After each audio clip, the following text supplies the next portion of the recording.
Hello, আসসালামু আলাইকুম everyone. কি অবস্থা সবার? সবাই কেমন আছেন? আমি আলহামদুলিল্লাহ অনেক ভালো আছি। আজকে আপনাদের সামনে নতুন একটা ভিডিও নিয়ে হাজির হলাম। আজকে ভিডিওটা হবে গাইস, আপনারা হয়তো বাজার থেকে পেঁপে কিনে খান, পেঁপে কাটার সময় হয়তো গলে যায়।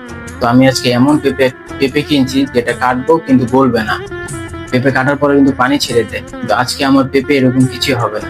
তো এই যে আমার হাতে যে পেঁপেটা দেখছেন, এটা কিন্তু অরিজিনাল, একবারে একবারে গাছের পেঁপে। কিন্তু এই পেঁপেটা আমি কোথা থেকে নিয়ে এসেছি এটা অবশ্যই আমি আপনাদেরকে কমেন্ট করবেন, কমেন্টে জানিয়ে দেবো।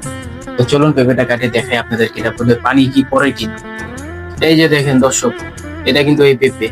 এখন আমি কাটবো, দেখেন অনেক সময় এটা কাটার পরে দেখবেন এদিক দিয়ে কিন্তু পানি গলে যায় বা নরম হয়ে যায় বা ডেবে যায়, এটা কিন্তু তার ডাববে না। আমি এটা কাটবো।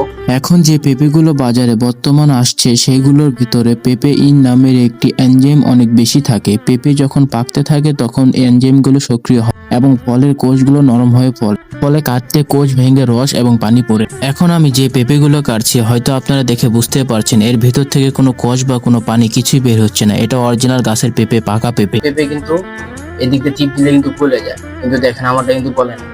দেখছেন একবারে সলিড, পানিও কিন্তু পড়ে না। দেখেন